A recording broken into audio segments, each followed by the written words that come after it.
Bien, tenemos ya esto. Ahí está, ya están viendo, ¿no? Algunas particularidades del Evangelio de Lucas, ya hemos visto esto. Y nos hemos quedado de que hay parábolas que solamente están en Lucas, ¿no? Solamente vamos a encontrar eso en Lucas. Ahora,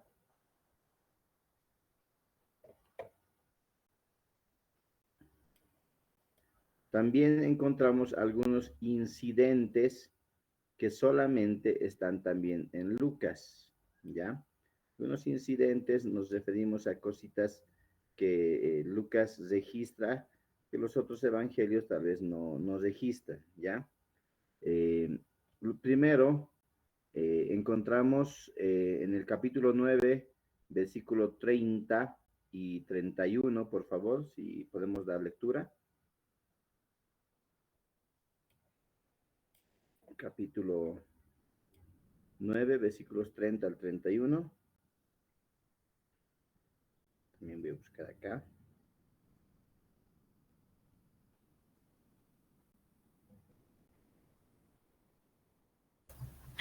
Amén, pastor. Eso es, por favor. En Lucas, capítulo 9, Sí. 30 y 31, ¿verdad? 30 y 31, sí. Amén. La palabra del Señor dice así: y he aquí dos varones que hablaban con él, los cuales eran Moisés y Elías, quienes aparecieron rodeados de gloria y hablaban de su partida que iba Jesús a cumplir en Jerusalén. Amén. Amén. Este mismo relato encontramos en Mateo y también encontramos en Marco, ¿ya? Vamos a leerlo. En Marco, por favor, sí, Marcos capítulo 9 también. Vamos a buscar capítulo 9.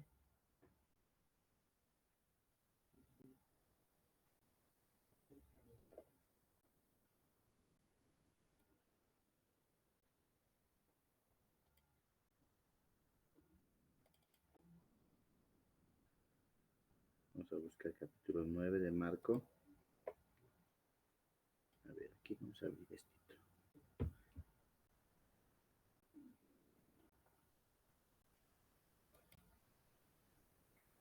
Voy a Amén, pastor. compartirles. Marcos, capítulo 9, versículo 4, ¿está bien? Versículo 2 al 8. Pero voy a buscar aquí, quiero mostrarles, vamos a comparar, ¿ya? Voy Está a bien. abrir una nueva ventanita aquí en el navegador. Aquí está. Ya. Vamos a poner ahí para buscar Marcos, capítulo 9. Versículos, ya, Marcos 9. Ahí está.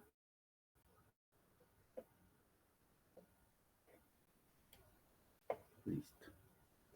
Aquí está la transfiguración desde los hasta el 8.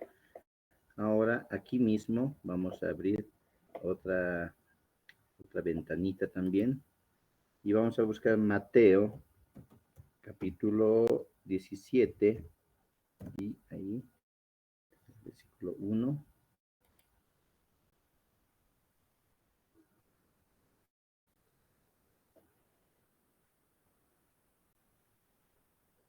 Eso es. Aquí está.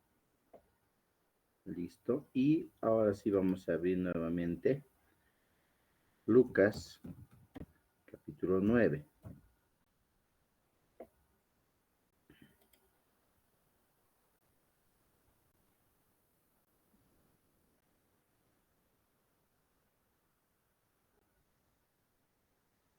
Eso. Y esto vamos a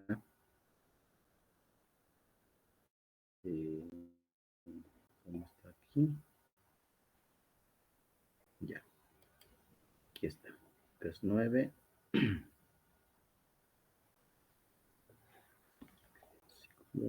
Aquí está la transfiguración. Ya. Cuando nos vamos a Mateo, encontramos el relato de la transfiguración y decimos aquí, a ver, he aquí le apareció Moisés y Elías hablando con él. Ya el versículo 3, lo voy a resaltar un poquito. Ahí está. Vamos a resaltarlo con este color.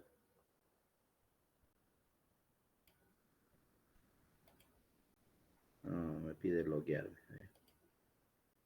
No vamos a loguearnos. Pero vamos a remarcarlo para que ustedes lo puedan ver, ¿ya?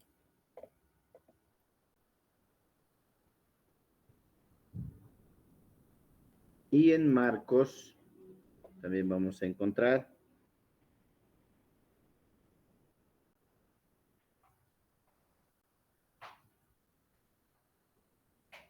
Está lento mi internet, van a disculpar. Debe ser porque todo es internet ahorita a esta hora.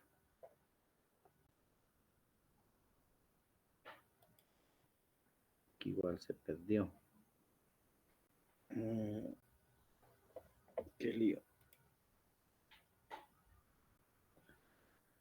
Vamos a esperar a que cargue, a ver si carga.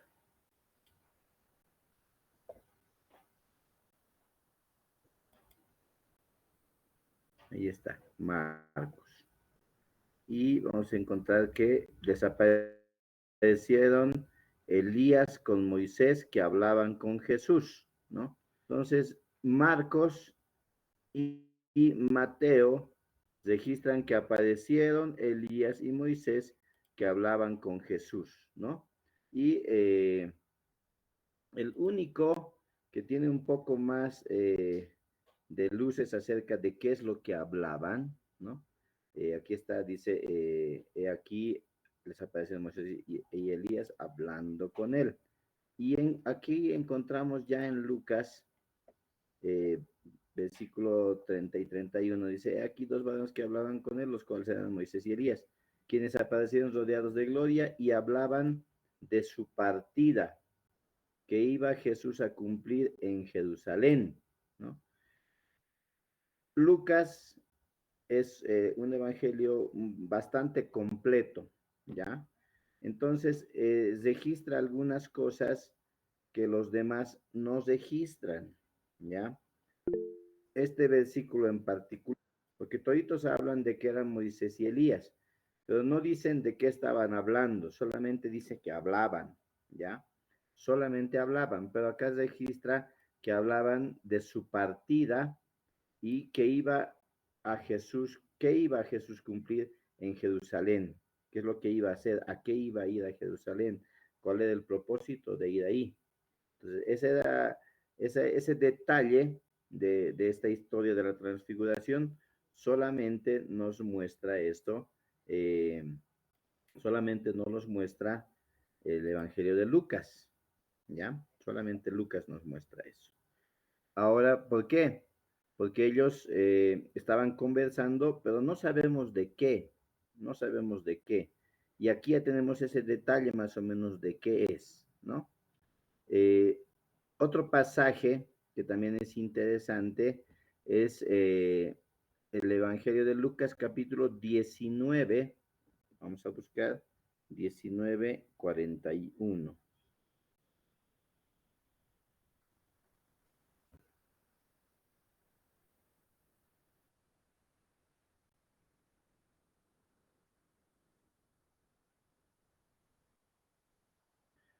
19:41. Igual vamos a buscar aquí.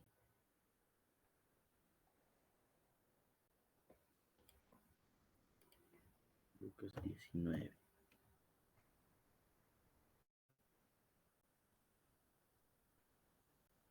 Y aquí vamos a poner 41.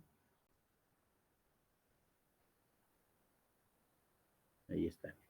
Y acá en Mateo, vamos a poner, en vez de Mateo 17, vamos a poner Mateo 21.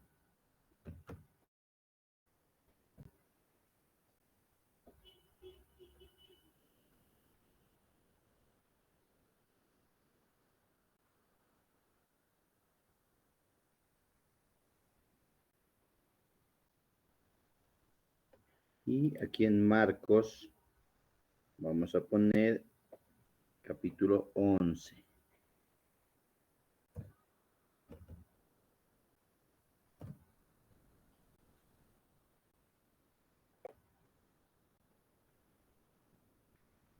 Ahí está. Ambos o los tres nos muestran la entrada triunfal en Jerusalén, ¿no? Aquí el Evangelio de Marcos nos relata, a ver, dice cuando se acercaba Jesús junto a Betjafé y a Betania, fue al monte de Jesús, envió dos de sus discípulos, les dijo, id, vayan a la aldea, hallen un pollino y que nunca haya sido montado, tráemelo, y si alguien les dice, ¿por qué hacéis esto? El Señor lo necesita, y así, ¿no? Unos estaban hablando, hallaron el pollino, cuenta algunos detallitos, ¿no? Ahí hemos visto que aquí el Evangelio de Marcos es más de acción, ¿no? Entonces, cuenta la historia con más gustito. Entonces dice, trajeron al pollino, también muchos tendían sus mantos por el camino y otros cortaban ramas de los árboles y eso es ya entrando, ¿no? Entrando ya. Aquí no lo vemos a Jesús mirando la ciudad, no lo vemos a Jesús. Solamente vemos las instrucciones que les da para que traigan al pollino y que respondan como tienen que responder. Lo traen a Jesús, ponen sobre él unos mantos, Jesús se sienta sobre el pollino y empieza a ir y muchos empiezan a colocar sus mantos, ¿no ve? Y empiezan a gritar. Bendito el que viene en el nombre del Señor, ¿no ve? Y entra y va mirando todas las cosas, dice, va mirando todas las cosas. Hasta ahí nos cuenta Marcos. Mateo, igual del 1 al 11 más o menos, dice cuando se acercaron a Jerusalén, vieron a Betfagé, al Monte de los Olivos, y lo mismo, ¿no? Habla del pollino, que tienen que desatarlo, que lo tienen que traer, y ellos han hecho todo eso, ¿no? Para que se cumpla la palabra. Aquí Mateo, como siempre, está diciendo, todo esto ha pasado para que se cumpla esto que decía en el Antiguo Testamento, ¿no? Eso nos está mostrando acá. Los discípulos fueron, trajeron al pollino, ¿no? Y él se sentó encima, y lo mismo que Marcos, y empezó ya a entrar, ¿no? Ya empezó a entrar, gritaron al hijo de David, el que viene en nombre del Señor, etcétera. Y entró en Jerusalén, a Jerusalén, y listo, ¿no? Hasta ahí. Pero Lucas en el versículo 41 nos da un detalle interesante acerca de Jesús. Ahí se lo estoy marcando, ya, porque empieza a relatar esto de la entrada triunfal de Jerusalén, y empieza a relatar y nos dice lo mismo, llegando cerca de Betfagé y Betania, etcétera, y empieza diciendo, id a la aldea, y allí hallaréis un pollín, etcétera. Todos esos detalles nos muestra, y ellos hicieron tal cual, ¿no? Hicieron tal cual, fueron, encontraron el pollino, todo, y lo entregan a Jesús, ellos echan sus mantos sobre el pollino, Jesús se sube encima, y a su paso dice que tendían también la gente, igual, lo mismo que Marcos y lo mismo que Mateo, ¿no? Y cuando llegaba ya cerca de la bajada del monte de los olivos, toda la multitud de los discípulos gozándose comenzó a alabar a Dios. Esta parte, por ejemplo, nos da otra parte de la historia, ¿no? Los otros dice, se monta y ya está entrando, listo. Pero aquí dice que estaba llegando cerca de la bajada del Monte de los Olivos, ¿no? Y comenzaron a alabar a Dios por las maravillas que había hecho, diciendo, bendito el que viene en nombre del Señor, gloria a Dios en las alturas, y etcétera, ¿no? Entonces algunos fariseos de entre la multitud le dijeron, maestro, reprende a tus discípulos.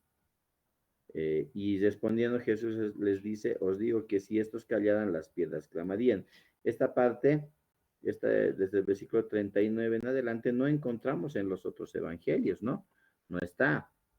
Cuando vamos acá al versículo 41, este detalle interesante, que él llega cerca de la ciudad y al verla, dice, al verla, lloró sobre ella, diciendo, oh, si tú también, si tú conocieras a lo menos en este tu día lo que es para tu paz, mas ahora está encubierto de tus ojos, porque vendrán días sobre ti cuando tus enemigos te rodearán con vallado y te sitiarán por todas partes, te estrecharán, etcétera, ¿no? Comienza a dar más detalles y por eso decimos que el Evangelio de Lucas es uno de los evangelios más completos, ¿no? Cuenta la historia, pero tiene siempre un poquito más de detalle que los demás, ¿ya? Eso con respecto a estas, estos incidentes, estos acontecimientos eh, relatados aquí en el Evangelio de Lucas, ¿ya? Hay otro en el capítulo 22, versículo 44, ya. Vamos a ver, aquí vamos a ponerle Lucas 22.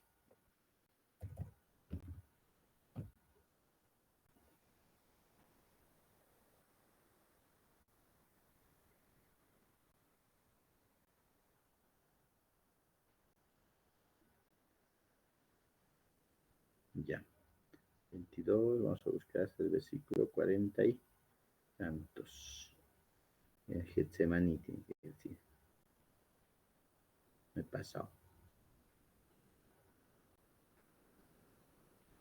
Ahí está. Jesús ora en Getsemaní. Aquí en Mateo vamos a buscar también, Mateo 26.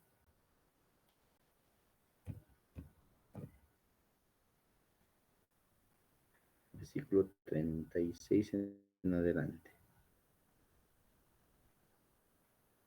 Aquí está. ¿Listo? Esta es. Y en Marcos, capítulo 14.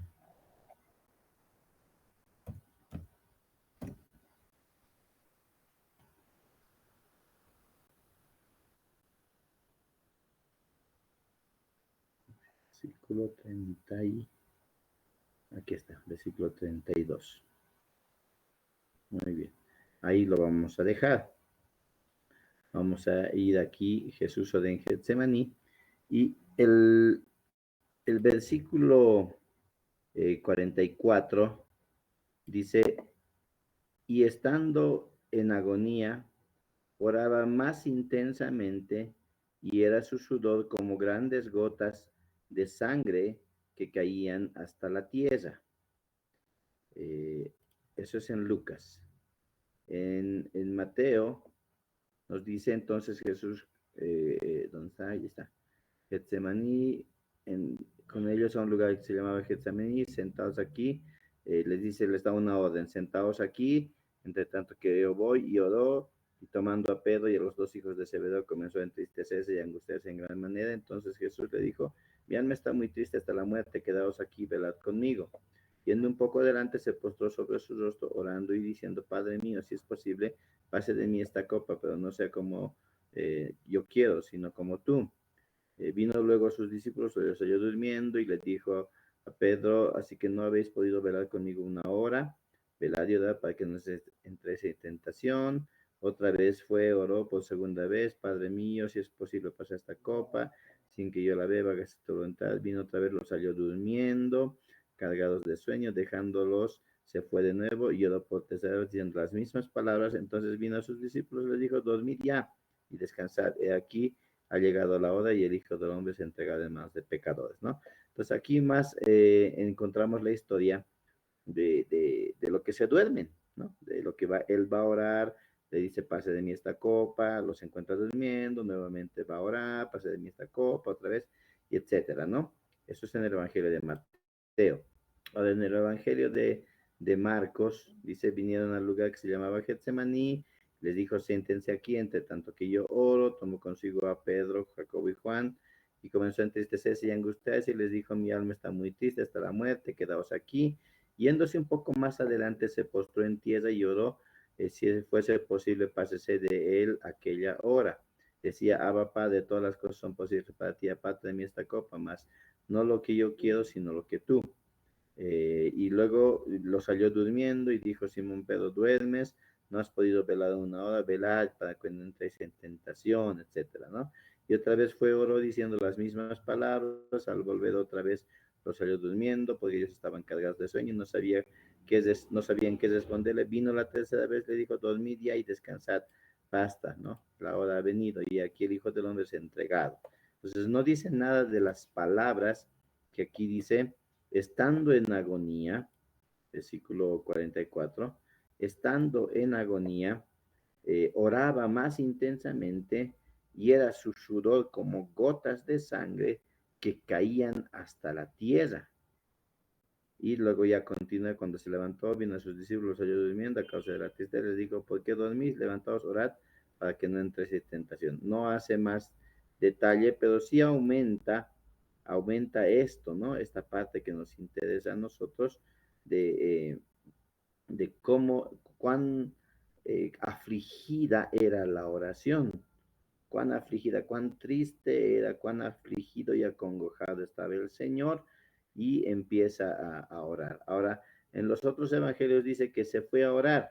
En el versículo 41 vamos a encontrar que dice, y se apartó de ellos a distancia como de un tiro de piedra, y puesto de rodillas, oró, ¿no? Un tiro de piedra, es decir, yo agarro una piedra y lo arrojo lo más lejos posible, y a donde caiga, más o menos esa es la distancia de un tiro de piedra, ¿ya? Y eso está diciendo aquí, a esa distancia oró. Entonces no estaba tampoco tan lejos, ¿no? Y se le podía escuchar lo que él oraba, incluso este detalle que aumenta Lucas. Recordemos que Lucas es, ha investigado mucho para escribir su evangelio, ¿no? Ha investigado bastante, ha entrevistado muchas personas, ha hecho recopilación de muchas cosas, ha confirmado los relatos que se hacían, etcétera. Entonces, él investiga y encuentra este detalle, que el sudor del Señor eran como grandes gotas de sangre que caían hasta la tierra, ¿no? Ese lugar es una montaña, es ahí lleno de árboles, ahí el huerto de Getsemaní, pero a pesar de todo eso, el Señor en su oración, en su lamento, era tanto su aflicción, que el sudor era tremendo, ¿no? Era fuerte y estaba sudando. No dice que era sangre, pero dice que era como grandes gotas de sangre que caían hacia la tierra, ¿no? Entonces esos detallitos los encontramos cuando vamos comparando estos versículos en el Evangelio o en los Evangelios, ¿no? Bien, hay otra circunstancia interesante también, ¿no? En el Cristo, cuando está ante Herodes, este está en el capítulo 23. ¿Dónde estás? Aquí está.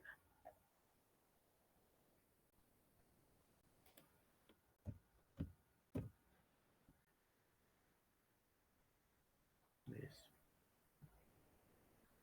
23 y versículo, está aquí ante Pilato, aquí ante Herodes.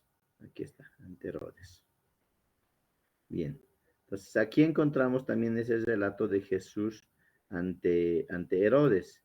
El versículo 8 dice, Herodes, viendo a Jesús, se alegró mucho, porque hacía tiempo que deseaba verle, porque había oído muchas cosas acerca de él y esperaba verle hacer alguna señal, ¿no? Ahora vamos a ir al Evangelio también de Mateo.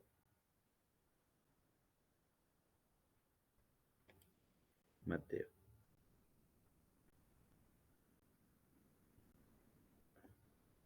Capítulo Mateo 27. Sí, Mateo 27.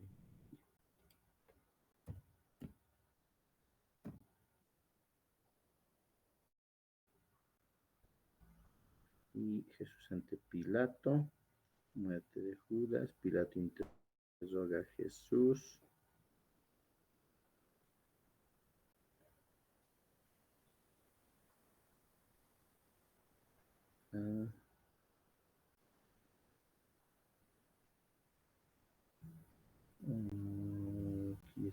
Jesús es sentenciado a muerte.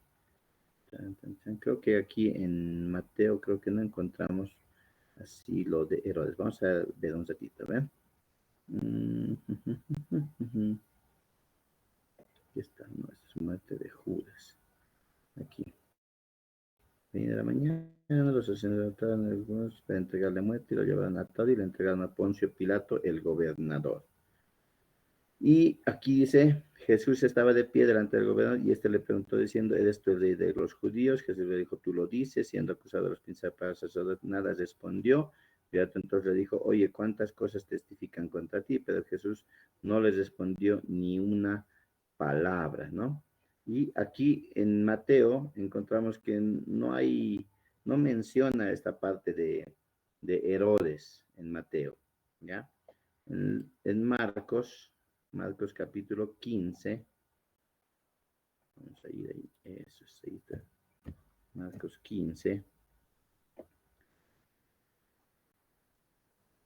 los primeros 5 versículos, y ahí tenemos que le pregunta a Pilato, ¿es el rey de los judíos? ¿No? Y no responden nada, y exactamente lo mismo, bueno, muy parecido a lo que nos dice Mateo.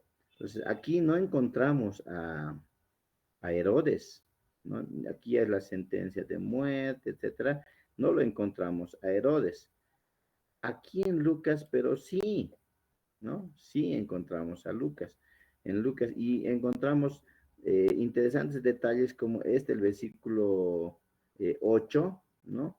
Encontramos ese detalle. ¿Qué cosa quería hacer Herodes con Jesús? Había escuchado mucho, ¿no? Había escuchado mucho de él, quería conocerle, dice, hace tiempo que deseaba verle, pero ese deseo de conocer de Herodes no era un deseo de que voy a conocer al Mesías, voy a conocer al enviado, voy a conocer al Cristo, no, no era ese su deseo, quería conocerle porque quería hacerle ver alguna señal, es como conocer a un mago famoso y que me lo haga magia, ¿no? Aunque sea le voy a pagar tal vez. Ese era el pensamiento de Herodes. ¿Y por qué es enviado ante Herodes? Los otros evangelios no cuentan esa parte. Los otros evangelios dicen todo con Pilato, Pilato esto, Pilato aquello y listo, ¿no? Ya está la sentencia. Pero aquí da el detalle de que Pilato había escuchado que él era de Galilea, era Galileo, ¿no? Entonces, si es de Galilea, entonces no es mi jurisdicción, ¿no? No es mi jurisdicción, es la jurisdicción de Herodes. Y por eso le manda a Herodes, ¿no? Ese mismo momento lo manda. Y Herodes se alegra. Uy, ya, ahora sí voy a conocer a Jesús, alguna señalcita me lo va a hacer, ¿no ve? Y ahí le hacía preguntas, dice, pero él no respondía nada. Y estaban los sacerdotes, los escribas ahí acusándole muchas cosas. Y entonces Herodes con sus soldados dice que menosprecia y los menosprecia, dice, le menospreció, vistiéndole de una ropa espléndida y lo volvió a mandar ante Pilatos, ¿no? Entonces, esos detalles no cuentan los otros evangelios y se hicieron amigos Pilatos y Herodes aquel día, porque antes estaban enemistados entre sí, ¿no? Así como los judíos estaban enemistados con los romanos, pero ese día se hacen amigos, lo mismo Herodes y Pilato ese mismo día se hacen amigos también, ¿no? Entonces, se dan cuenta que el Evangelio de Lucas es un evangelio que trata de ser mucho más completo en estos detalles, ¿no? Hemos encontrado varias cositas que van aumentando a la palabra y van mostrando partecitas que tal vez los demás han tomado o han pasado por alto, ¿no? No les ha sido importante mostrar eso tal vez. Pues aquí lo vemos que sí ha sido tomado en cuenta por Lucas, porque Lucas ha sido bastante investigador en este tema, ¿no? Ahora, Jesús habla ahí en la tumba, digo, en la cruz, habla, ¿no? Vamos a avanzar un poquito aquí. Jesús sentenciado a muerte, la crucifixión y muerte de Jesús. Y vamos a leer el versículo, eh, aquí está, versículo 28. Pero Jesús, vuelto hacia ellas, les dijo: hijas de Jerusalén, no lloréis por mí, sino llorad por vosotras mismas y por vuestros hijos, ¿no? Y por vuestros hijos. Ahí vamos a ir a Mateo 27. A ver, un momentito. Están llamando, parece que es importante, un ratito ya.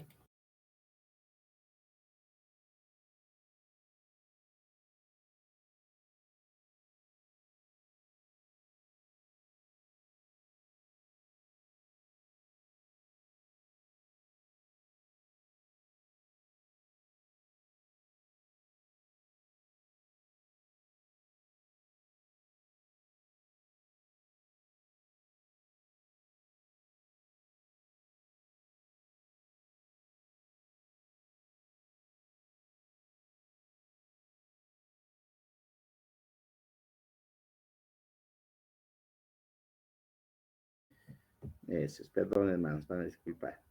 Estábamos entonces aquí estábamos en Lucas. Vamos a ir a Mateo 27.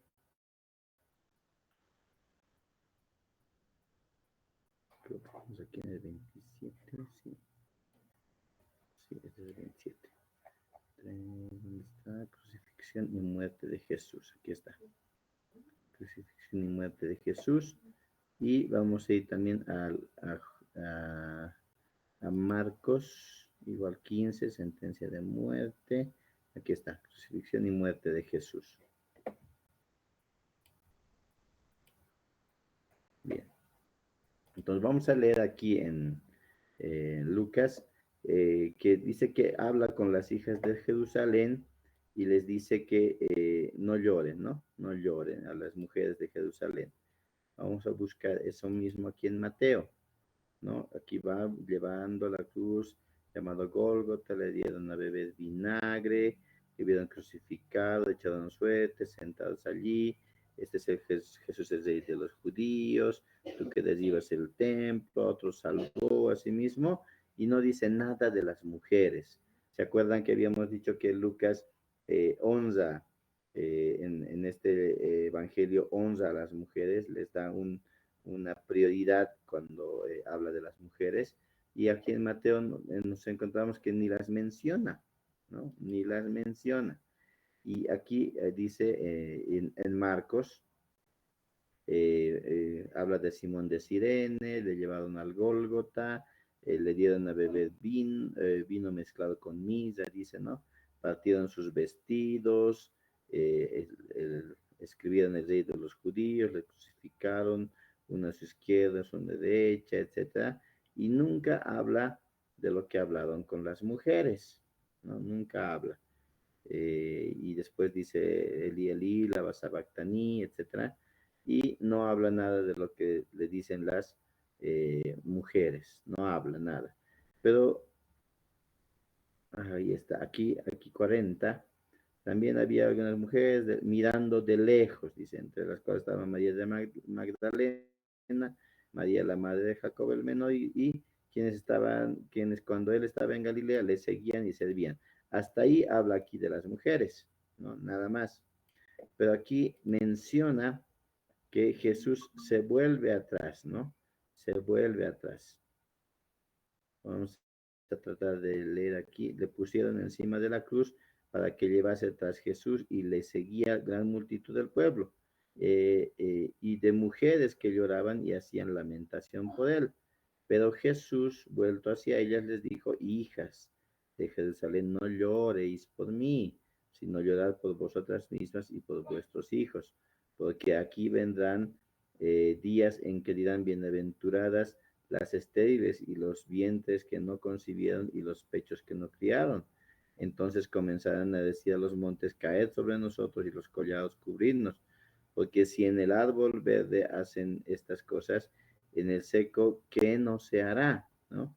Y empieza a hablar todo esto, todo este relato no lo encontramos en los otros evangelios, ¿no? Habla con ellas. Y aquí, por eso les decía, este evangelio honra, les da una posición privilegiada a las mujeres, ¿no?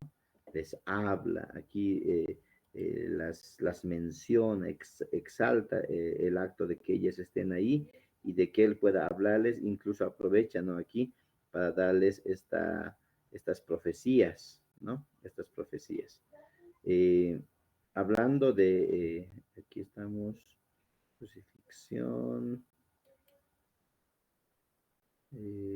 crucifixión, sí, aquí está. Vamos a ver el tema del ladrón, ¿no? El ladrón. Eso, y vamos a buscar también esto en Mateo.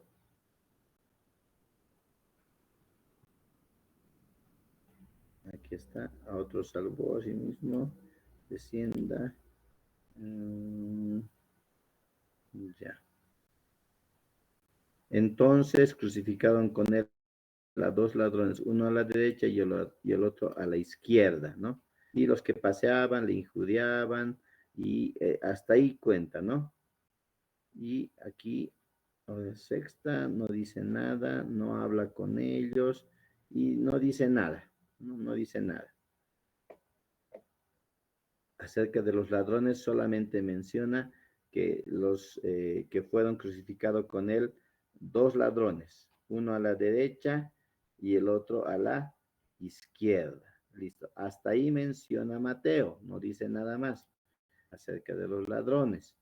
Ahora aquí, ¿dónde está? ¿Dónde está? Aquí, desciende la hora. Aquí está. Dice, cuando le vieron crucificado, repartieron entre sí sus vestidos, cada uno, y le llevaron al lugar llamado Gólgota, le dieron a beber misa, le hubieron crucificado, se repartieron sus vestidos, crucificaron también con él a dos ladrones, uno a su derecha y el otro a su izquierda. Se cumplió lo que decía la escritura, fue contado entre los inicuos, etcétera, y le van diciendo, tú que les ibas al templo, sálvate a ti mismo, a otros salvaste, etcétera, ¿no? Asimismo no se puede salvar, y decía el rey de Israel, queremos, para que veamos y creamos, ¿no ve? Hubo tinieblas y vino la hora, él dice, ¿por qué me has desamparado? Etcétera, y lo empapan con vinagre, le dan diciendo, dejad de beber, diciendo, dejad, veamos si viene Elías a bajarle, etcétera, y el velo del templo se rasga y otras cosas más nos cuenta ahí Marcos, ¿no? Y no nos habla más de los dos ladrones, solamente decía que había un ladrón y eso era para que se cumpla lo que estaba escrito en las escrituras de él. Pero Lucas, ¿no? Nos dice, nos habla de los ladrones, ¿no? Uno de los malhechores que estaba ahí colgados le injuriaba diciendo, si tú eres el Cristo, sálvate a ti mismo y a nosotros. Y respondiendo el otro les reprendió diciendo, ni aún temes a Dios estando en la misma condenación. Nosotros a la verdad justamente padecemos porque recibimos lo que merecimos nuestros hechos, mas este ningún mal hizo. Y dijo a Jesús, acuérdate de mí cuando vengas en tu reino. Entonces Jesús le dijo, de cierto, te digo que hoy estarás conmigo en el paraíso, ¿no? Y toda esta parte no encontramos en los otros evangelios, lo encontramos en el evangelio de Lucas, ¿no? Qué interesante, incidentes, sucesos que están en los evangelios, pero detalles que no nos cuentan los otros evangelios, que pasan por alto porque priorizan otras cosas, pero en este evangelio ya se hacen notar esas partes de la historia que tal vez no conocíamos, ¿no? Otra en el capítulo 24, vamos a saltar al 24. capítulo 24. Eso. Versículos, ¿dónde está? De 13 en adelante, aquí está. 24, 13. El camino a Emaús. En Mateo no vamos a encontrar, ¿no? Camino a Emaús, vamos a ponerlo ahí. Eso es. Pero en Marcos sí. Vamos a ir a Marcos. Ahí está.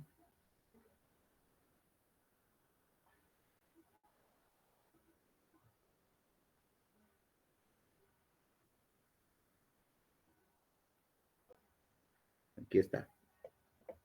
En Marcos lo único que nos menciona dice, pero después apareció en otra forma a dos de ellos que iban camino yendo al campo. Y ellos fueron y lo hicieron saber a los otros que ni aun ellos creyeron, ni a ellos creyeron, ¿no? Entonces, solamente habla esto, ni siquiera menciona que era a Emaús, dice que estaban yendo al campo, ¿no? Entonces, acá en Mateo no vamos a encontrar nada. En Lucas encontramos todo un relato, miren, desde el 13, sí, desde el 13 hasta, hasta el 35, encontramos todo un relato de el camino de Emaús, ¿no? El camino de Emaús. Encontramos ahí que decía que estaban dos iban el mismo día a una aldea llamada Emaús, que estaba a 60 estadios de Jerusalén.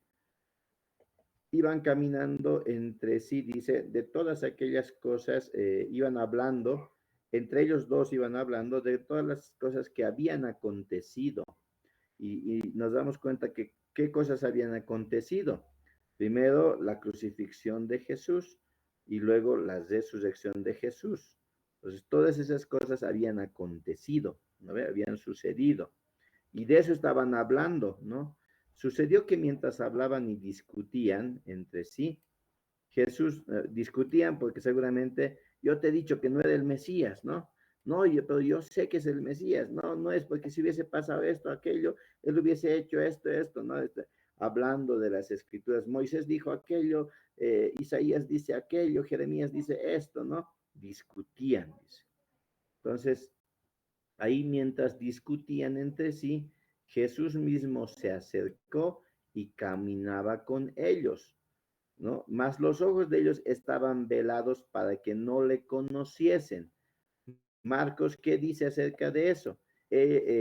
Pero después apareció en otra forma, dice a dos, en otra forma. No era una forma normal, era una forma diferente, en otra forma. Y ellos no le han reconocido, dice, ¿no? Entonces aquí dice, más los ojos de ellos estaban velados para que no le conociesen. Y les dijo, ¿qué pláticas son estas que tenéis entre vosotros mientras camináis? ¿Y por qué estáis tristes? Porque aparte de que estaban discutiendo, si bien uno quería tener la razón, que decía esto la profecía y lo otro, y el otro también, el semblante de ambos era de tristeza, no estaban tristes. Respondiendo, dice uno de ellos que se llamaba Cleofas, le dijo, ¿eres tú el único forastero en Jerusalén que no ha sabido las cosas que en ella han acontecido en estos días? Entonces, con un poco de sorpresa, Cleofas les responde, tú eres el único que no sabe, y miren, le dice extranjero. Entonces, por eso sus ojos estaban velados, no sabían que era él y parecía un extranjero, ¿no? Eres tú el único extranjero que no, forastero, que no sabe las cosas que han acontecido estos días.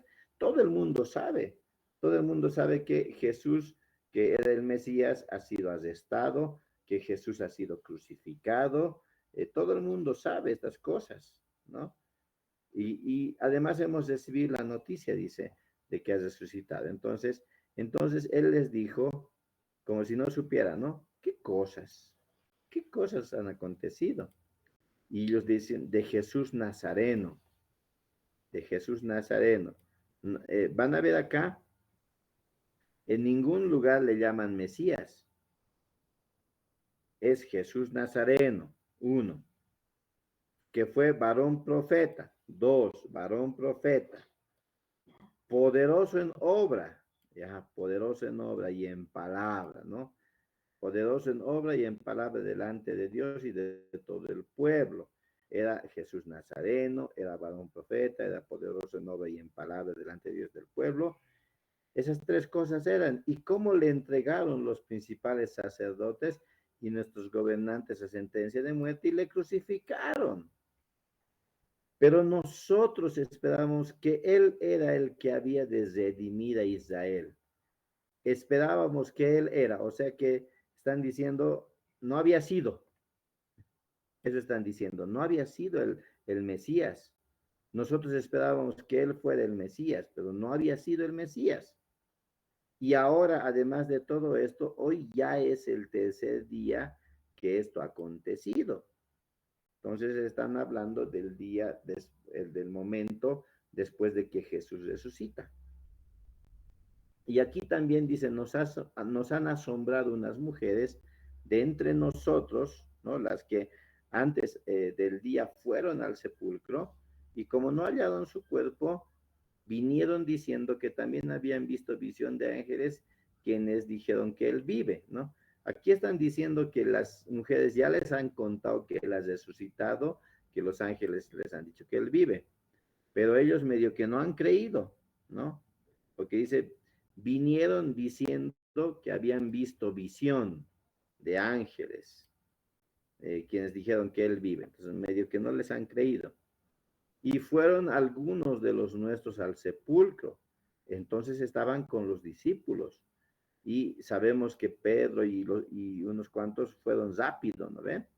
Y dice que hallaron así como las mujeres habían dicho, pero a él no le vieron. Entonces, todavía hay una duda en su corazón. Entonces él les dijo, oh insensatos y tardos de corazón para creer todo lo que los profetas han dicho. ¿Se acuerdan que más antes ellos estaban discutiendo? Estaban discutiendo seguramente esta profecía, esta profecía, esta profecía y etcétera. Entonces, y él les dice, ¿acaso no era necesario que el Cristo padeciera estas cosas y que entrara en su gloria? Qué interesante este versículo 26, hermanos, es poderosísimo, ¿no? Poderosísimo, porque la obra de Cristo, y esta semana hemos tenido la oportunidad de reflexionar acerca de estos acontecimientos, ¿no?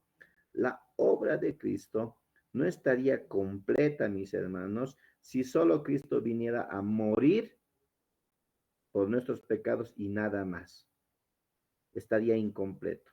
La resurrección de Jesús hace que se complete de manera maravillosa y para su misma gloria, porque era necesario que Él entre nuevamente a su gloria y esté sentado ahorita como está sentado a la diestra del Padre, ¿no es cierto? Entonces, este versículo nos está recalcando ese, ese detalle no menos importante, sino más bien recontra importante acerca de toda la obra de salvación del Señor Jesús para con nosotros. Y dice, y que entrada en su gloria, ¿acaso no saben eso? ¿No se han dado cuenta? Y les comienza a hablar desde Moisés, siguiendo por todos los profetas, dice que les declara en todas las escrituras lo que de él decían, ¿no? Les empieza a hablar de esto. Llegaron a una aldea donde iban y él hizo como que iba más lejos. Mas ellos le obligaron a quedarse diciendo, quédate con nosotros porque se hace tarde y el día ya ha declinado. Entró pues, dice, a quedarse con ellos y aconteció que estando sentado con ellos a la mesa, él toma el pan, lo bendice, lo parte y les da. Y entonces recién fueron abiertos los ojos de ellos y les reconocieron, mas él se desapareció de su vista. Dice, le han reconocido y perdido, ¿no? Ya no hay más. Y ellos mismos se dicen entre ellos, no se decían el uno al otro. ¿No ardía nuestro corazón en nosotros mientras nos hablaba en el camino? Y cuando nos abría las escrituras, y levantándose en la misma hora, dice, volvieron a Jerusalén, no importa que sea tarde, nada, y hallaron a los 11 reunidos y a los que estaban con ellos, que decían, ha resucitado, el Señor verdaderamente ha aparecido a Simón, ¿no? Y ha aparecido a Simón. Entonces ellos contaban las cosas que les habían acontecido en el camino y cómo les había reconocido al partir, le habían reconocido al partir del pan. Qué interesante, ¿no? Esta partecita del camino de Maús. Tiene tanto que analizar este pasaje y los otros evangelios lo pasan por alto. Mateo especialmente ni lo menciona. Marcos apenas hay 2 líneas y listo, ¿no? Entonces, estos acontecimientos, estos incidentes y relatos, nos vamos a dar cuenta que solo están en el Evangelio de Lucas. Amén. Bien. Vamos a, ¿dónde estás? Vamos a mostrar, otra vez vamos a volver a nuestras diapositivas.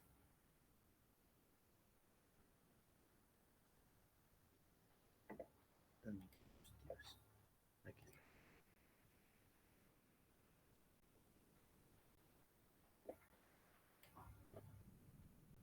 Bien, ahí tenemos, hemos llevado entonces cómo el Evangelio de Lucas resalta primero la oración y contiene parábolas acerca justamente de la oración, contiene las oraciones de Cristo, hemos visto también eso, y los primeros capítulos, notamos en estos capítulos unas palabras de gozo, de alabanza, ¿no?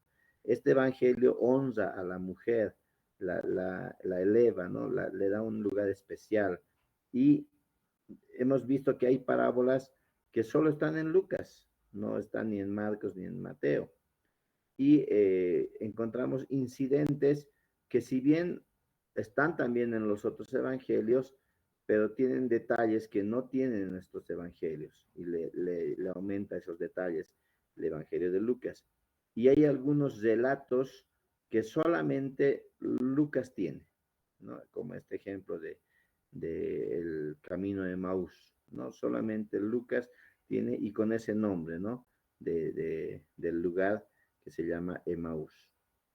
Ahora, en el análisis del contenido que vamos a realizar acerca del el Evangelio de Lucas, encontramos básicamente 5 partes principales, ¿ya? La primera, vamos a encontrar la introducción, la introducción. Lucas eh, es uno de los evangelios más completo y más comprensivo de todos, ¿ya? Y en materia de contenido, el evangelio de Lucas es el que más se puede comprender, ¿no? Y el que más encontramos más completo de todos. ¿Y eso por qué? Porque la tarea que se ha dado el autor, la tarea que él se ha propuesto, ¿no? Tiene que ver con una relación de las circunstancias que él ha podido encontrar, ¿no? Encontramos más detalles del nacimiento de Juan el Bautista y del nacimiento de Jesús.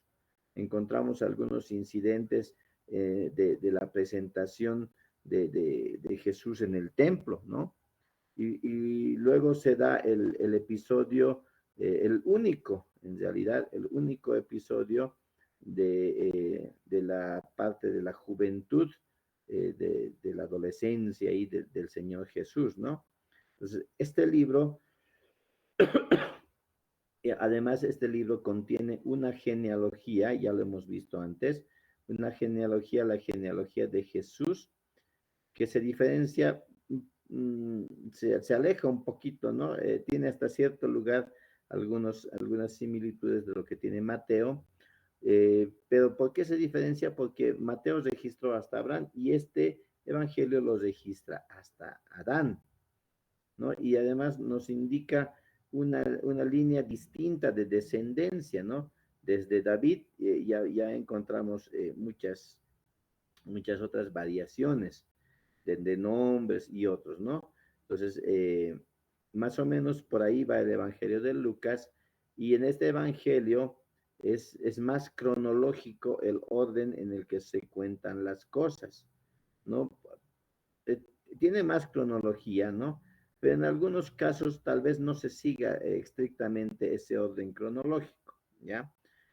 Pero sí es más cronológico que todos los otros evangelios. Ahora, la primera parte, decíamos, es una introducción. Luego encontramos el advenimiento del hombre divino, ¿no? Desde el capítulo 1, versículos 5, hasta el capítulo 4, versículos 13, encontramos este advenimiento del hombre divino, esta llegada del hombre divino, ¿no?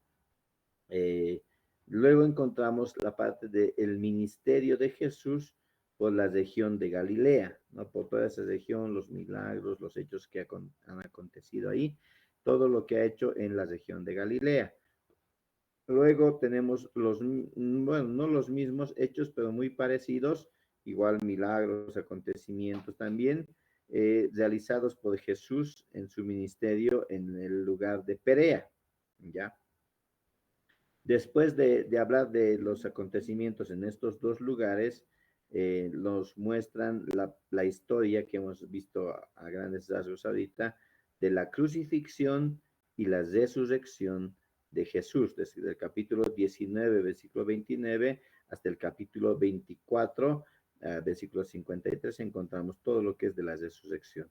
Entonces, 5 partes principales: la introducción, desde el capítulo 1, verso 1 al 4, el advenimiento del hombre divino desde el capítulo 1, versos 5 hasta el capítulo 4, versos 13.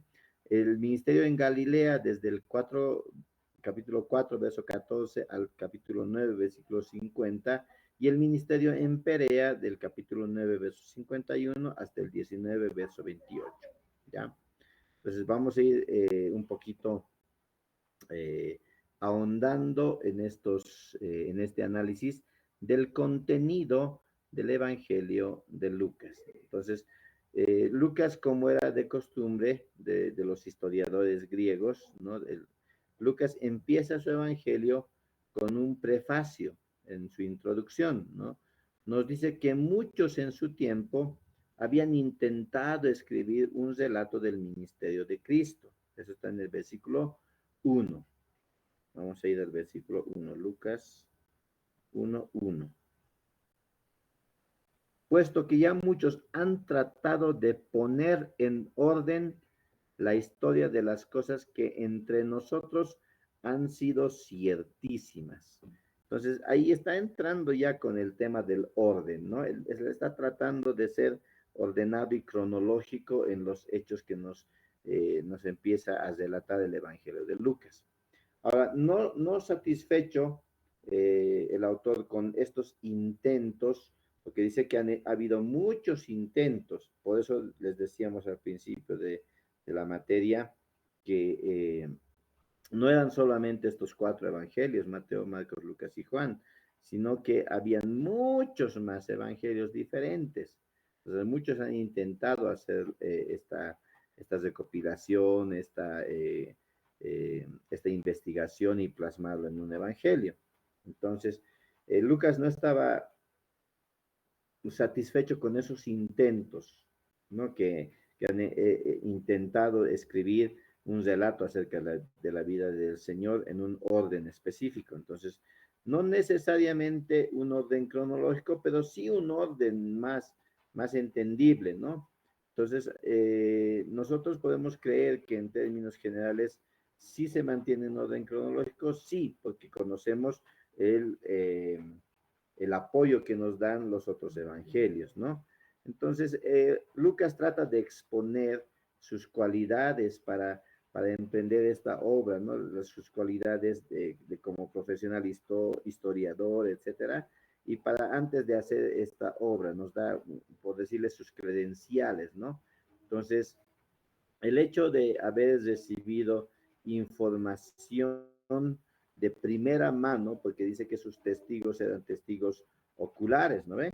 Dice, tal como nos lo enseñaron los que desde el principio lo vieron con sus ojos y fueron ministros de la palabra. Entonces, él está diciendo que sus fuentes son fuentes de primera línea, estaban ahí y nos cuentan esas cosas.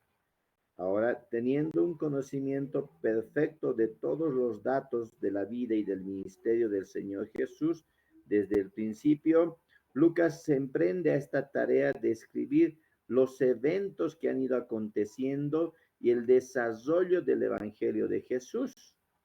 Lucas dedica su Evangelio a una persona llamada Teófilo, sabemos que es un oficial romano de alto rango. ¿Con qué objeto? Con el objeto de confirmarle su fe para que este personaje conozca la verdad de las historias en las que, de las que seguramente ha escuchado hablar, porque no había mucho imprenta como ahora para leer libros, ¿no? Pero sí se pasaba de voz en voz y era algo que todo el mundo estaba escuchando. Por eso oralmente este Teófilo habría escuchado y quería confirmar su fe, y esta carta era justamente para confirmar eso, ¿no ve? Entonces, eso nos está diciendo en los versículos 3 y 2. Me ha parecido también a mí, después de haber investigado con diligencia todas las cosas desde su origen, escribírtelas por orden, oh excelentísimo Teófilo, para que conozcas bien la verdad de las cosas en las cuales has sido instruido, ¿no? Entonces, no es que era una persona que nunca había escuchado del Señor, no, había sido instruido en esas cosas. Ahora, el autor, Lucas, no se nombra a sí mismo, ni en la introducción ni nada, pero usa un pronombre personal, ¿no? Dice, me dijo, me parece y esas cosas, ¿no? Es el pronombre personal, me. Y esto indica que él es el receptor original de este libro, de este evangelio, él era el escritor de este evangelio. Entonces, desde el comienzo, mediante una tradición que no se interrumpía, se le ha identificado a Lucas como el autor. ¿Con qué me refiero a esto de la tradición? Desde el principio que se ha escrito este evangelio, nadie ha discutido que no sea de Lucas. Y desde el principio, desde que se escribió hasta estos tiempos, nadie discute que sea de Lucas, ¿no? Ahora, este autor, Lucas, su estadía en Cesarea, le dan bastantes oportunidades de obtener información de primera mano, información exacta, información con detalles de quienes han conocido en vivo y personalmente a Jesús, ¿no? O también este hecho, por ejemplo, la madre de Jesús, seguramente mientras estaba viva ha conversado algunas cosas, le ha avisado algunas cosas a Lucas, y Lucas puede incluso haber pasado muchas horas escuchando, no sé, los recuerdos de las personas que habían experimentado cosas con Jesús, de su misma familia, etcétera. Entonces, él había investigado, como hemos dicho, ¿no? Entonces, ahí también tenemos a la familia de Jesús que vivían en esa región y pueden haberle contado a Lucas muchas cosas interesantes que tal vez otros que sí han vivido, han estado como Mateo, por ejemplo, pero que en el escribir de sus cartas, sus evangelios, tal vez la mente, no sé, se les olvidó algunos detalles y no los han plasmado en el Evangelio de Lucas. Bien, eso como introducción, ¿no? Ahora, esta otra parte que le hemos llamado el advenimiento del hombre divino, nos empieza a, a introducir en este estudio de los detalles que no se encuentran mucho así a gran detalle en los otros evangelios, ¿no? El primero del que podemos hablar es el anuncio del nacimiento de Juan, ¿no? El anuncio del nacimiento de Juan. Desde el capítulo 1, verso 5 en adelante, encontramos este relato. Lucas, sí, 1, capítulo 5, versos 25. Aquí hay una luz, ¿no? De la profecía, de las profecías de Dios, que había llegado a anunciarse, a hacerse, abrirse paso ahí entre los pecadores y que se hacía escuchar, ¿no? Que se hacía escuchar. Ese era Juan el Bautista, ¿no? Esa luz profética se puede llamar. ¿Por qué? Porque habíamos visto en las primeras clases que había un silencio de más o menos 400 años después del último libro o del último profeta en el Antiguo Testamento, ¿no? Tenemos ahí en nuestras Biblias a Malaquías, el último profeta del Antiguo Testamento, y después de estos 400 años hay una luz de profecía que Dios empieza a levantar, ¿no? Y este sería el último profeta antes de la venida del Mesías. Y era una muestra, una señal de que un nuevo tiempo, un nuevo ciclo estaba empezando, ¿no? Ahora, aquí hemos visto también que en estos 400 años había habido una cierta mejora en el pueblo judío, de que ya no habían sido tan idólatras como eran antes, pero habían comenzado a convertirse no solamente, no eran idólatras, pero eran hipócritas, ¿no? Eran hipócritas. ¿Por qué? Porque se apoyaban mucho en sus ritos de su religión, ¿no? En este tiempo eh, habían todavía algunas personas que tenían esa esperanza de que el Mesías llegara, de que Israel sea liberada, etcétera. Habían algunos cuantos y habían algunos que todavía esperaban y guardaban su integridad, pero la gran mayoría, los escribas, los fariseos, las diferentes sectas que se habían formado, eran más llenas de hipocresía, ¿no? No eran como Zacarías el sacerdote o su esposa Elizabeth, ¿no? Que era una pareja que se mostraban como una pareja piadosa, ¿no? Y que habían orado mucho para que Dios les concediera un hijo, ¿no? Y Dios les responde, les concede, ¿no? Mientras Zacarías estaba cumpliendo con sus deberes como sacerdote en el templo, un ángel viene y le anuncia el nacimiento de un hijo, ¿no? Y que debían de llamarle el nombre, decirle Juan, ¿no? Juan. Entonces ahí debemos notar nosotros que esta anunciación fue un mensaje divino registrado después de esos 400 años. Era un mensaje divino que se registra y empieza nuevamente aquí el actuar del Señor hablando con las personas, ¿no? Después de 400 años antes de Cristo, aquella profecía que se decía que Elías iba a venir, Elías estaba siendo anunciado aquí al, al sacerdote Zacarías, ¿no?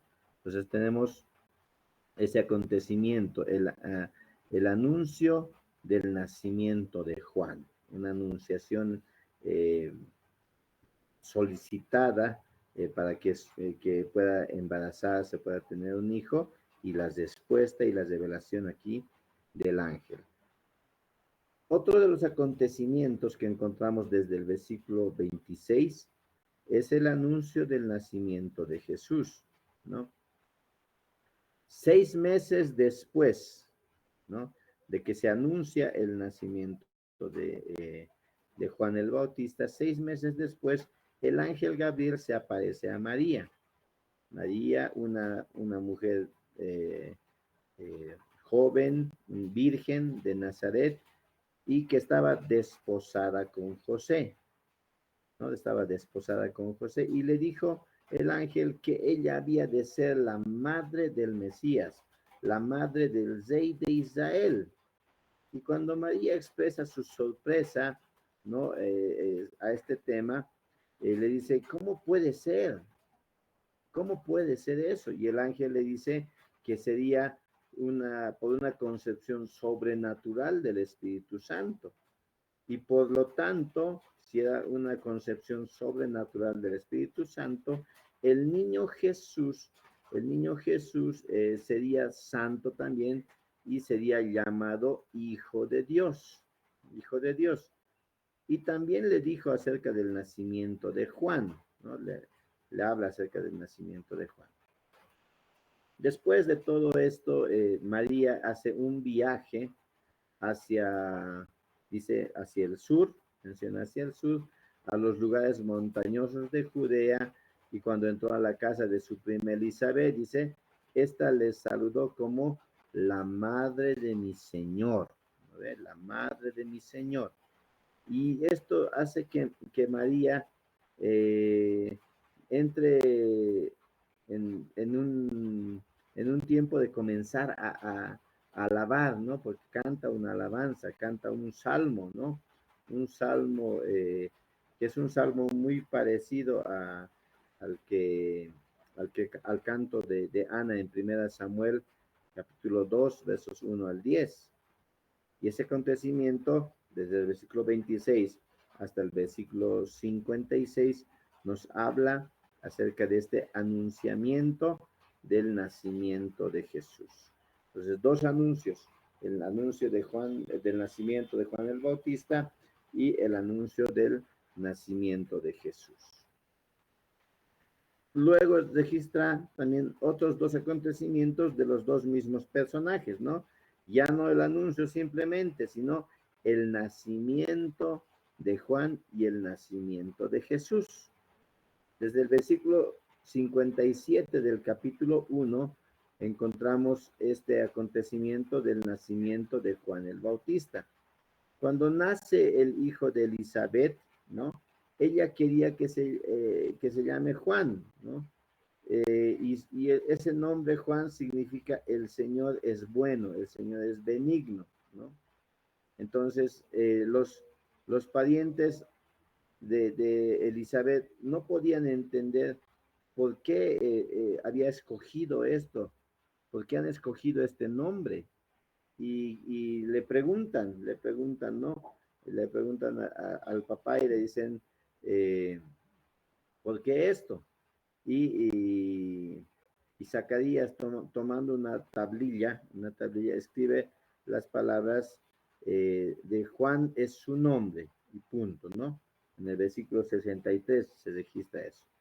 Y una vez que él escribe esto en la tablilla, eh, él queda mudo, ¿no ve? Él queda mudo, pero en ese momento recobra el habla que había perdido antes, ¿no? Y él también empieza a cantar un salmo de alabanza a Dios por haberle escuchado, por haber llegado incluso no solamente al pueblo de Israel, sino a todo el mundo, ¿no? Entonces, eso llena el corazón de Zacarías, y él empieza a, a hablar porque antes había quedado mudo, ¿no? En el capítulo 2, encontramos ya el nacimiento de Jesús, ¿no? Desde el versículo 1 hasta el versículo 7 encontramos cómo suceden estos acontecimientos que ya los profetas, como el profeta Jeremías, como Miqueas, habían predicho que Jesús nacería, y nacería en Belén de Judá, en Belén de Judá. Eh, eh, pero María y José vivían en Nazaret. ¿Cómo se cumple, ¿Cómo se cumple la profecía entonces? ¿No? ¿Cómo se cumple la profecía si los dos vivían en Nazaret? Y la respuesta viene aquí, ¿no? Se ve un censo que es ordenado por uno de los emperadores, por el emperador César, Augusto César, ¿no? Y en ese censo, en esa orden del censo que Augusto César hace, se manda como una de las reglas para hacer el censo que todo individuo vaya a su lugar de nacimiento, a su lugar de sus ancestros, a su lugar ancestral, ¿no? ¿Y esto por qué? Porque era más fácil hacer el censo por familias. Entonces, José y María, que eran descendientes del rey David, han tenido que viajar hasta Belén, ¿no? Hasta Belén. Han tenido que viajar mucho, ¿no? Millas han viajado al sur de Jerusalén hasta llegar a esta aldea llamada Belén. Entonces, como era una aldea pequeña, la aldea dice que estaba llena de viajeros. No encontraron lugar, buscaron refugio, lo único que encontraron fue un establo. Allí nace Jesús y los recuestan en un pesebre, ¿no? Estos son los acontecimientos entonces que nos hablan tanto del acontecimiento del nacimiento de Juan el Bautista y el nacimiento también de Jesús. Amén. Antes de seguir avanzando, no sé si hay alguna pregunta o estoy corriendo mucho, también me dicen, ¿ya?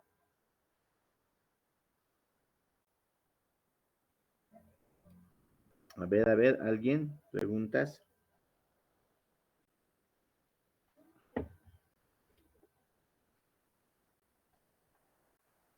Aló, aló.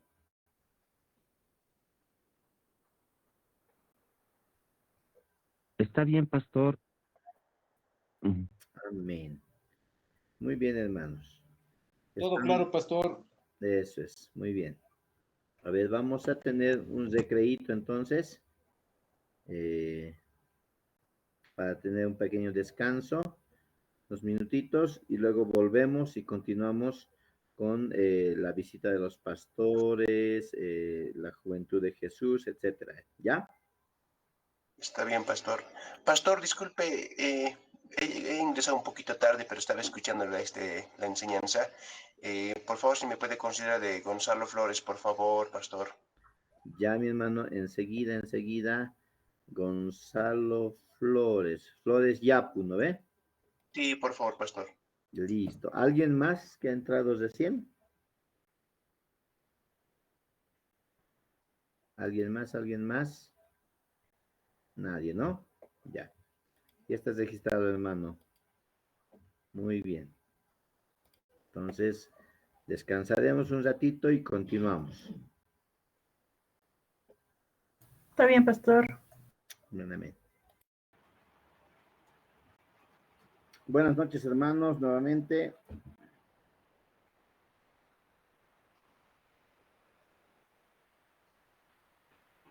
Buenas noches. ¿Todo bien? Gracias, pastor. Amén. Gracias, pastor. Buenas noches. Bien, vamos a continuar entonces.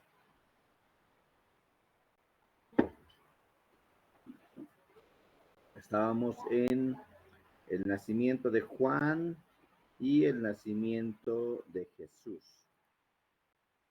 Luego tenemos esta historia de la visita de los pastores, ¿no? Los ángeles de Dios bajan hasta las colinas cercanas de Judea para revelar, para anunciar este hecho hermoso a unos humildes pastores de rebaños. En aquella noche en la ciudad, en Belén, ¿no? Había nacido el Salvador, Cristo el Señor, y sus padres también estaban muy felices por este acontecimiento y fueron los los primeros en visitar al niño fueron los pastores, ¿no? Eso lo encontramos en Lucas capítulo 2, versículos 8 en adelante.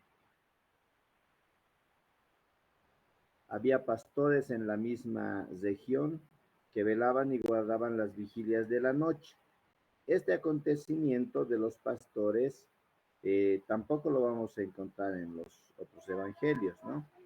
Vamos, vamos a ir a dónde están mis... Aquí está. A ver, vamos a ver. Un momentito. ¿Dónde está? Aquí está.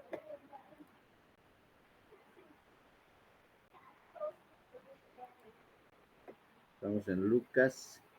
Vamos a retroceder al capítulo 2.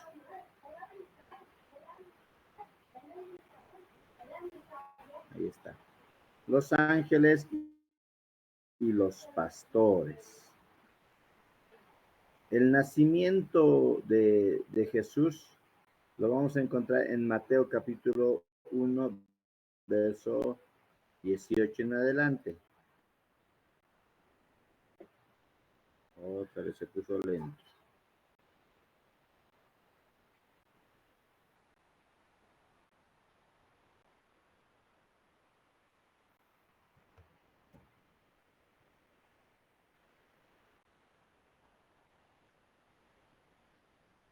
Eso. Después de la genealogía, encontramos el nacimiento de Jesús, ¿no? Y en el nacimiento de Jesús encontramos esta historia que José se entera que estaba embarazada, no le quiere difamar, quiere dejarla nomás y le dice el ángel, no temas de recibir a María tu mujer, porque lo que ella es engendrado del Espíritu Santo es, ¿no? Y llamará su nombre Jesús, él salvará al pueblo de sus pecados, y etcétera, etcétera, ¿no? Va dándonos este acontecimiento del nacimiento de Jesús.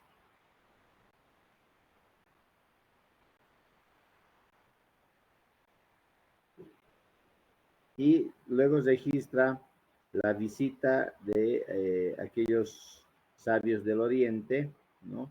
Los registra eso y cómo van a visitar a Herodes, cómo les guía, les dice dónde va a ser más o menos, qué dicen las profecías, y entran y ahí donde estaban, lo ven al niño, se postran, lo adoran, ofrecen regalos, etcétera, y por la matanza de los niños que ordena Herodes, ellos tienen que escapar, ¿no?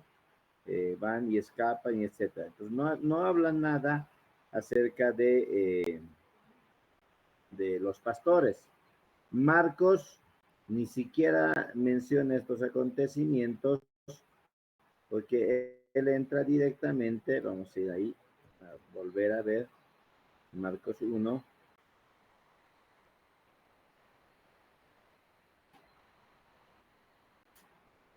Ahí está. Directamente entra en la predicación de Juan el Bautista y en el bautismo de Jesús. No menciona el nacimiento. Pero en Lucas encontramos esta historia de los pastores. Dice, habían pastores en la misma región que velaban y guardaban las vigilias de la noche sobre su rebaño. Y aquí se les presentó un ángel del Señor, y la gloria del Señor les rodeó de esplendor y tuvieron gran temor. Pero el ángel les dijo, no temáis, porque he aquí os doy nuevas de gran gozo, que serán para todo el pueblo, que os ha nacido hoy en la ciudad de David un Salvador, que es Cristo el Señor. Esto os servirá de señal. Hallaréis al niño envuelto en pañales, acostado en un pesebre. Y repentinamente apareció con el ángel una multitud de las huestes celestiales que alababan a Dios y decían, gloria a Dios en las alturas y paz en la tierra, buena voluntad para con los hombres. Sucedió que cuando los ángeles se fueron de ellos al cielo, los pastores se dijeron unos a otros, pasemos pues hasta Belén y veamos esto que ha sucedido y el Señor nos ha manifestado. Y vinieron pues apresuradamente y hallaron a María y a José y al niño acostado en el pesebre. Y al verlo dieron a conocer lo que se les había dicho acerca del niño. Y todos los que oyeron se maravillaron de lo que los pastores les decían. Pero María guardaba todas estas cosas, meditándolas en su corazón. Y volvieron los pastores glorificando y alabando a Dios por todas las cosas que habían oído y visto y cómo se les había dicho. Entonces, los ángeles de Dios bajan, anuncian a estos pastores, ¿no? Que estaban con sus rebaños y en ese lugar había nacido el Salvador y sus padres estaban acompañándole, iban a encontrarlo en un pesebre, ¿no? Y los pastores entonces fueron los primeros en ver al niño, al niño recién nacido, al niño Jesús. Y encontramos ese relato. Luego encontramos el acontecimiento de la presentación de Jesús en el templo, ¿no? La presentación de Jesús en el templo. Ahí está en Lucas también.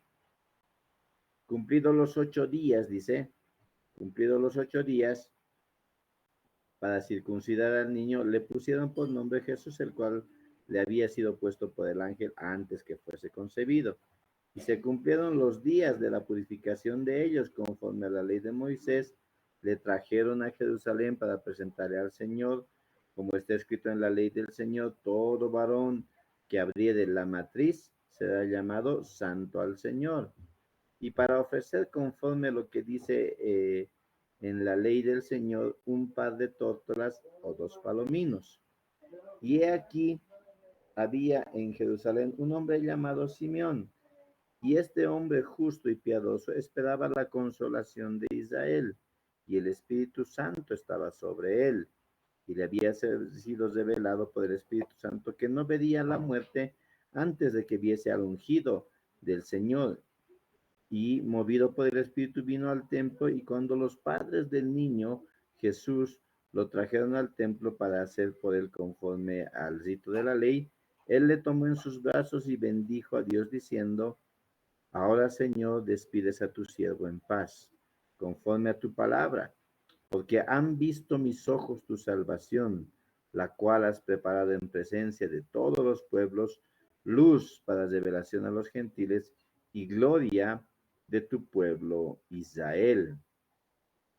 Y José y su madre estaban maravillados de todo lo que se decía de él, y los bendijo Simeón y dijo a su madre María, he aquí, este está puesto para caída y para levantamiento de muchos en Israel, y para señal que será contradicha, y una espada traspasará tu misma alma, para que sean revelados los pensamientos de muchos corazones, ¿no? Entonces, la primera visita al templo es al 8º día del nacimiento del niño Jesús, y el niño Jesús fue circuncidado, le ponen su nombre Jesús, ¿no? Después encontramos aquí esta bendición también de Simeón, ¿no? Esta bendición de Simeón que le da a al niño y a la familia, ¿no? A los papás. Entonces, vemos todo esto que está registrado en el Evangelio de Lucas, ¿no? Cumpliendo la ley, cumpliendo la ley y las ceremonias que habían, ¿no? En Levítico se habla de estas ceremonias y los padres estaban cumpliendo por eso, ¿no? En la visita al templo, ¿no? Él viene a ser parte de la nación judía, ¿no? En la circuncisión. En la circuncisión, él ya es parte del pueblo judío, ¿no? Y también como parte de los acontecimientos de la ley, él es reconocido, él reconoce el derecho, ¿no? Que tiene Dios hacia él como primogénito, y cómo él es el primogénito también, ¿no? En su familia. Entonces, estos son los acontecimientos que encontramos en su primera visita al templo. Ahora, una segunda visita al templo también se plasma aquí en el Evangelio de Lucas, ¿no? Y le ponen Jesús en el templo. Después de haber cumplido con todo lo escrito en la ley del Señor, volvieron a Galilea, a su ciudad de Nazaret. El niño crecía, se fortalecía y se llenaba de sabiduría, y la gracia de Dios era sobre él. E iban, dice, sus padres todos los años a Jerusalén en la fiesta de la Pascua. Y cuando tuvo 12 años, subieron a Jerusalén conforme a la fiesta, a la costumbre de la fiesta, ya, costumbre de la fiesta. Entonces, esta era otra de las costumbres, otra de la ley por la que tenían que estar ahí. Y al regresar ellos, acabada la fiesta, se quedó el niño Jesús en Jerusalén, sin que lo supiera José y su madre. Y pensando que estaba entre la compañía, anduvieron camino de un día. Lejos han caminado, ¿no? Y le buscaron entre los parientes y los conocidos. Pero como no le hallaron, volvieron a Jerusalén buscándole. Y aconteció que 3 días después le hallaron en el templo, sentado en medio de los doctores de la ley, oyéndoles y preguntándoles.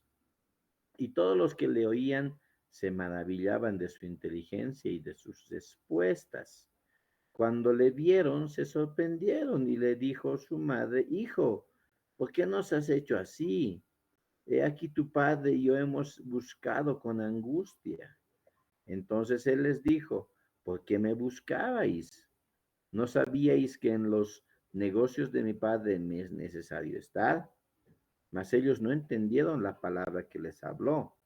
Y descendió con ellos y volvió a Nazaret, y estaba sujeto a ellos, y su madre guardaba todas estas cosas en su corazón. Y Jesús crecía en sabiduría y en estatura y en gracia para con Dios y con los hombres, ¿no?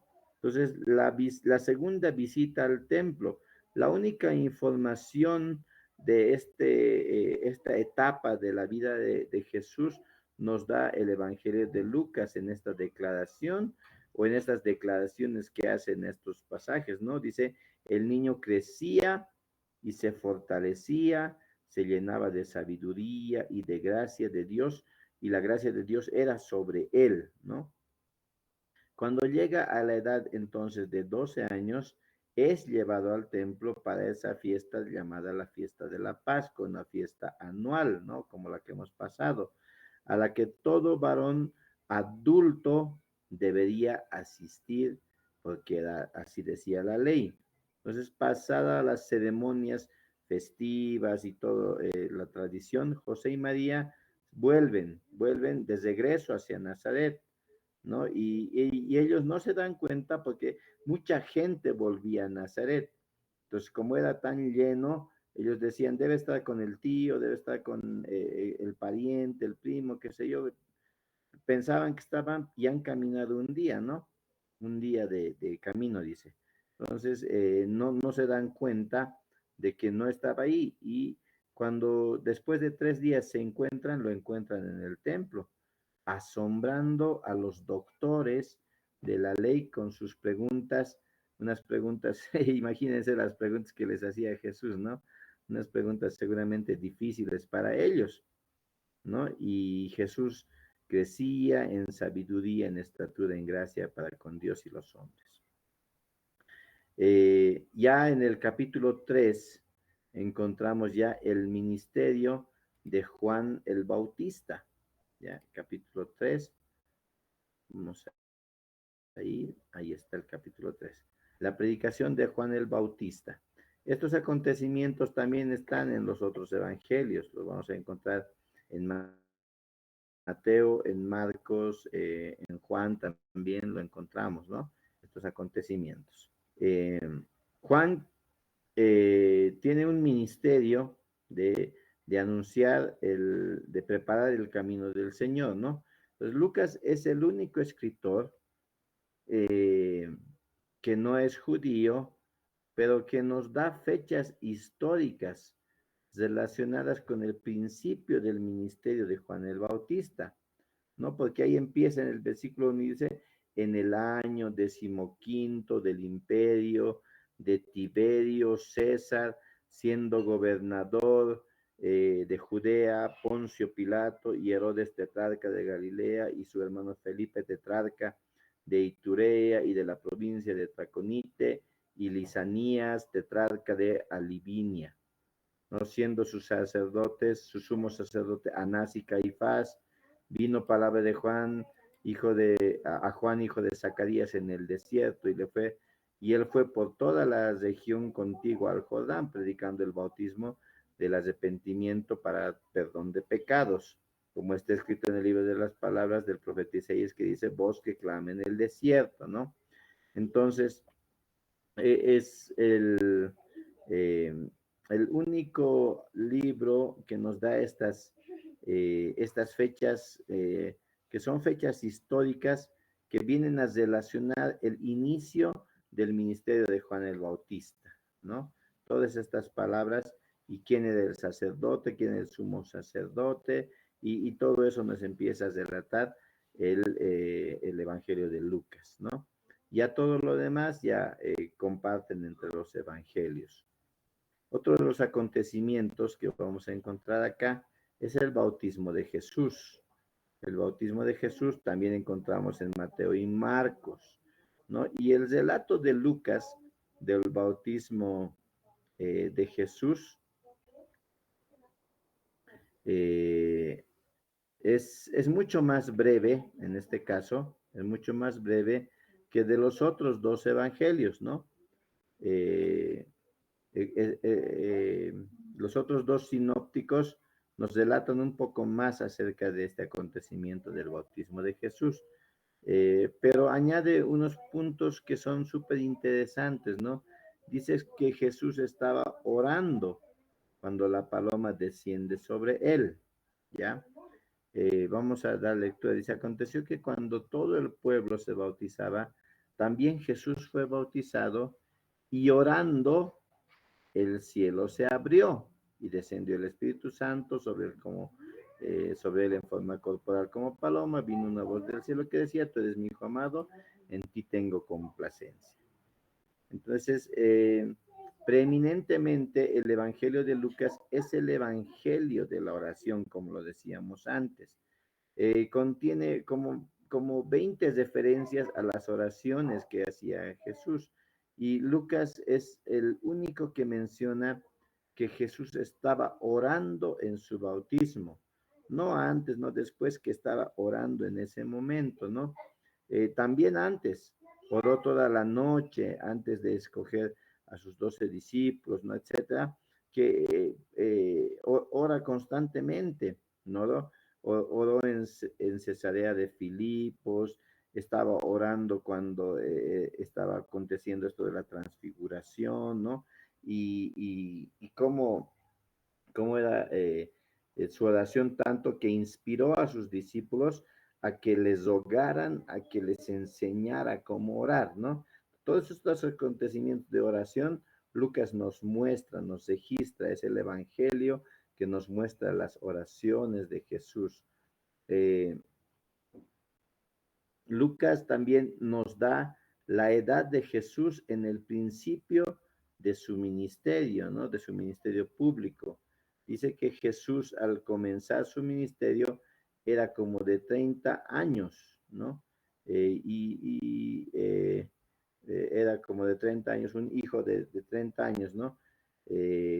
Según todos pensaban, de José, hijo de José, ¿no ve? Entonces, este acontecimiento y este dato también de la edad de Jesús nos lo muestra Lucas, ¿no? Después ya vemos ahí la genealogía de Jesús, que es muy parecida hasta cierto punto del Evangelio de Mateo, pero no exactamente, ¿no?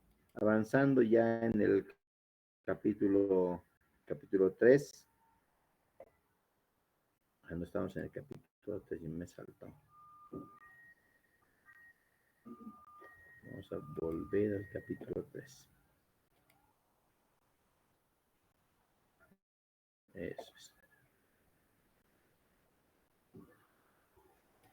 Aquí está. Jesús al comenzar su ministerio era como de 30 años, ¿no? Según se creía, hijo de José, hijo de Elí, ¿no? Ahí nos da este dato. Y después de darnos este dato, empieza a dar esta lista de descendientes de la genealogía de Jesús. Entonces, la genealogía de Jesús dada por Mateo empieza con Abraham y desciende por David hasta Cristo. Lucas empieza con Jesús y va descendiendo hasta el origen de la historia humana, hasta Adán como hijo de Dios. Y Jesucristo es como el postrer Adán, ¿no? El segundo Adán, como lo dice Primera Corintios, ¿no? En Primera Corintios habla del segundo Adán. Entonces, él es la cabeza de la nueva raza de grupo de personas, ya no necesariamente judías, ¿no? Sino cristianos, la iglesia, aunque todavía no se, hasta ese momento no se menciona nada, ni se conoce acerca de nada de lo que iba a ser la iglesia, ¿no? Y entonces, Mateo nos da la genealogía y la descendencia por el lado de José, ¿no? Y lo que encontramos en Lucas es la descendencia, la genealogía por el lado de María, ¿ya? Entonces, Mateo trata de demostrar el hecho de que Jesús tenía derecho legal al trono de David.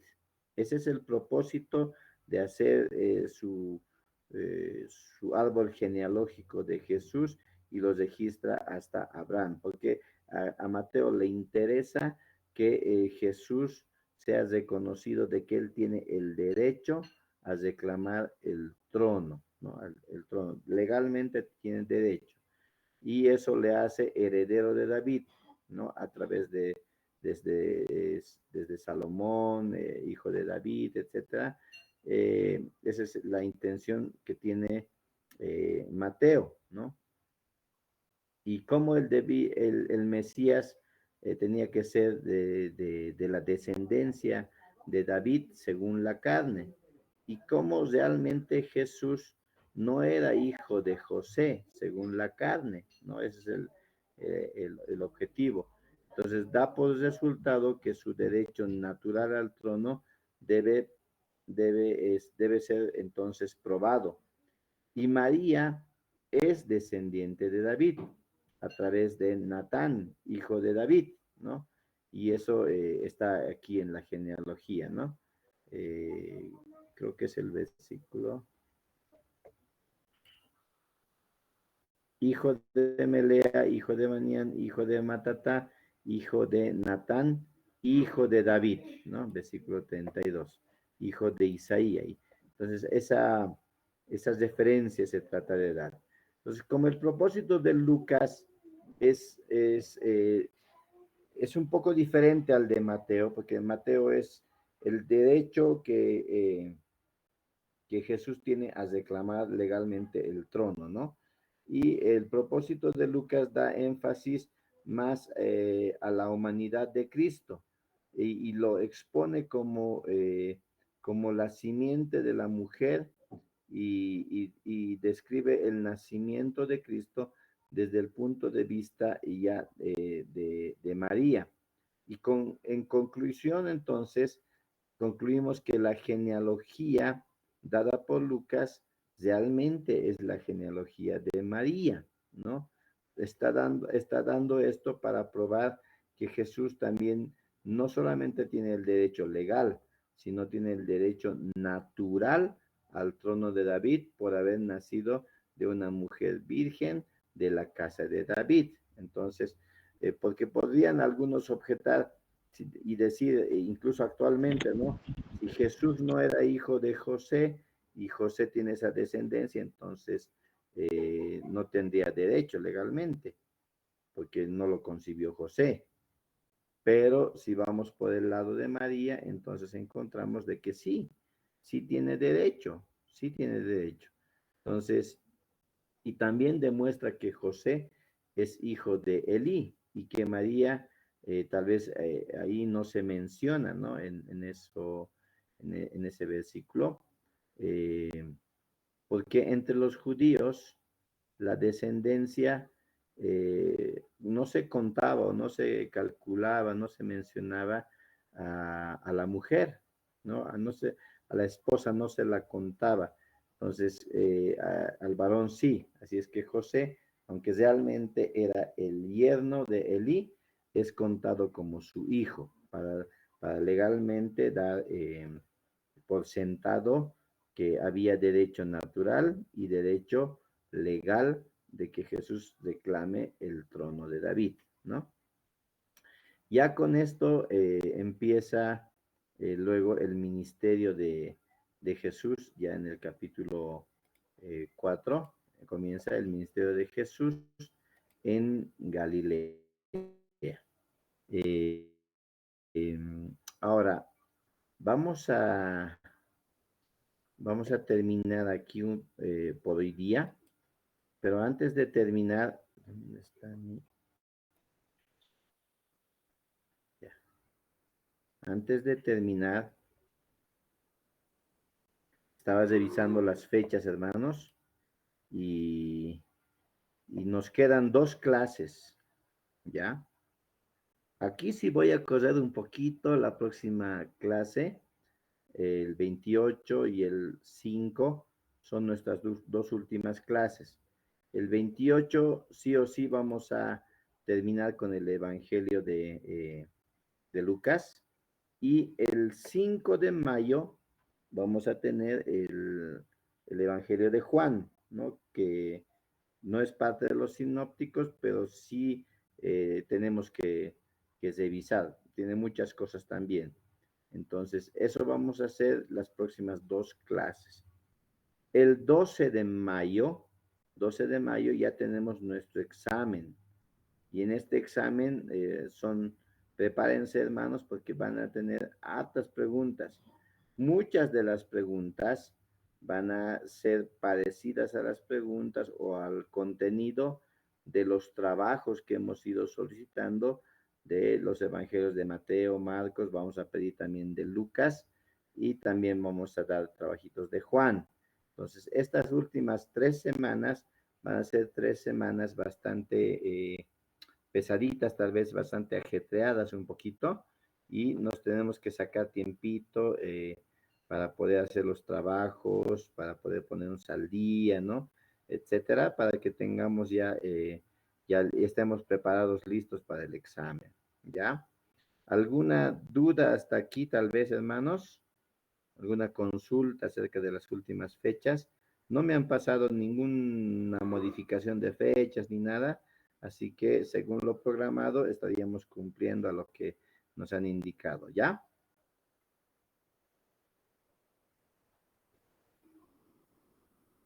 Amén, pastor. Amén, hermana Elsa. Pastor. ¿Alguien más tiene alguna duda? Hermano Carlos. No, ninguna, todo entendido, pastor. Amén, amén. Muy bien, entonces